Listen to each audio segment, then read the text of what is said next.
next morning I was supposed to fly out to California and speak at this different conference, and we're going to stay with a friend down there. His name was Sean. So we finish up, Sean's there with us, and he says, look, before we go back to my house, why don't we go do something fun? And I'm going, all right, well, you live here, what can we do? And he says, you know, they just built this new tower, and of course it's the Stratosphere. You guys are all familiar with the Stratosphere, right? Well, up on top of the Stratosphere, there's this ride, it's called the Big Shot. Who doesn't know what the Big Shot is up on top of the Stratosphere? So if you go to Lagoon, up at the Lagoon, there's, it's called the Rocket at Lagoon. If you go to these amusement parks, it's where you get strapped in with like 16 other people, 4 on each side. They stretch out the bungee cord up above your head, and then they release it in a whole carriage with 60 people go shooting up in the air, right? So everybody's with me on that. All right, so that's the plan. You guys have had these your whole life, but these were like pretty new back then. So I wasn't real sure, and because I hadn't done anything like this since my accident. But I'm with my buddies, and I'm like, yeah, let's go give it a try. So we head down the Stratosphere, we park the van in the parking garage, get on the elevator, get to the top, we're in the observatory. Anybody been there? Stratosphere?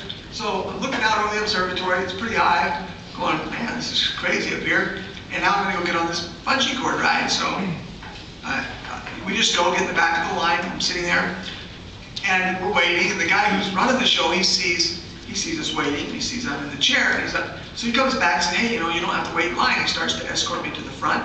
And there's a couple of thoughts going through my head right now. The first one was, hey, you know, I don't make the rules, but I'll follow them. This is great. So I'm heading off to the front of the line. But honestly, I have to admit, I was a little, I don't know if it's self-conscious, but I felt bad, like I was cutting the line. So I felt like I'm cutting the line, and people's reaction initially was like, hey, you know, he's cutting the line. But it was like, hey, and then, oh, hey, this could be interesting. Let's see what happens to the guy.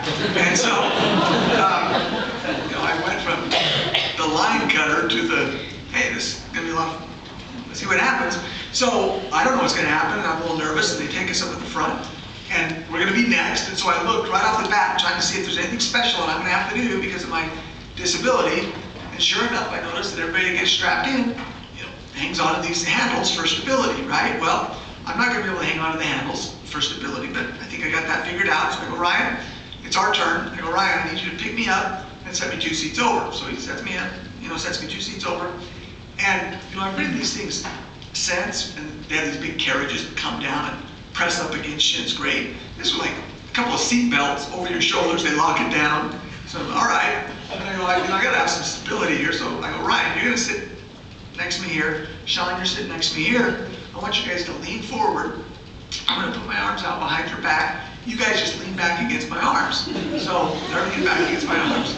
And I was thinking, you know, this isn't too bad yet. So I didn't want to look completely ridiculous. I always tell the story and realize that it was too late for that. But I go, all right, Ryan, I need you to take your left leg and I want you to wrap it around my right ankle. Sean, I want you to take your right leg, wrap it around my left leg. So my buddies have got their legs wrapped around my legs, my arms wrapped behind their back.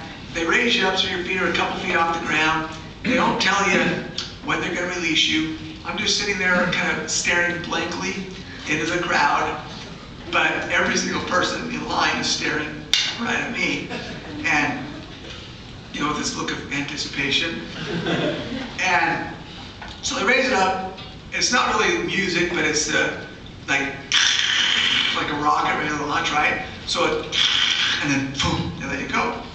And we start shooting straight up. It only takes a couple seconds, but my body doesn't regulate my blood pressure very well. So we're flying up, and all the blood has gone out of my face and head.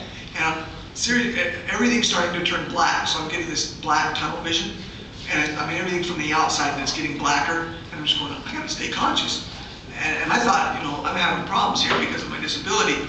But I'm sure that if I could have looked to either side, my 2 friends, they don't care about me anymore. They just, if I saw them, I'm sure they, you know, I don't know, probably had their thumb in their mouth or, you know, like a fetal position. So, so we get to the top. We get to the top, and I'm still conscious of it. It's okay. And we start to fall. And as we're free falling, initially I'm thinking this is great because the blood's starting to return on my face and I'm feeling better. But then I'm looking out over Las Vegas, but we're really starting to pick up speed. And my friends no longer have their legs, wrapped around my legs. My arms aren't behind the back. And we're falling here, and I'm looking out, and all of a sudden, sure enough, here comes my toes right out in front of me. And so, sometimes I tell this, I think, why do I keep telling this? It's just incriminating. It's incriminating, but so my toes are out in front of me, and then I'm looking at my ankles, and then it's my kneecaps, and so my legs are like getting higher and higher.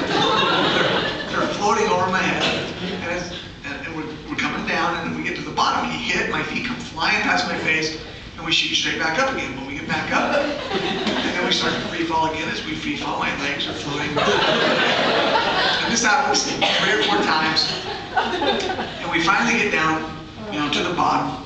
And this is interesting because there's 2 kinds of people in line, and you probably would fall into one of the 2 camps. Half the people aren't looking at me anymore. They're just looking somewhere else and saying, pretend it didn't happen, and just don't make eye contact with him because he's got to be embarrassed. And the other half of the people, to those people, I'm thinking, look, I know you were looking at me because you all were when it started, so you're not fooling me. And the second half of the people, they don't care, and they're just laughing out loud. And so there's these people laughing. One guy yells out, "Man, you should have seen your legs." I just remember yelling back, "Hey, buddy, that's all I could see." And then I turned to Ryan and said, "Ryan, let's get out of here." So Ryan picks me up, throws me in my chair. We get on the elevator. We all have adrenaline rushing through us. Come out of the parking garage, and somebody had stolen my van. And we called the police, and they came and verified that the van was gone. And that's actually true. And then I guess people all the time come out, probably not just, maybe they were in there too long, but they parked it on a different level or something. But anyway, Sean called his brother. His brother came and picked us up. We went back to Sean's house. Our luggage was all gone. I mean, everything was gone. I knew it was going to be tough because for the next 3 months, I was going to have to get a new van and then ship it to this place to have it converted. And I just remember getting in bed that night, and I was just laying there thinking, man, I can't believe somebody stole my car. And then I remember thinking, man, that ride was awesome. And then I thought, I can't believe somebody stole my car.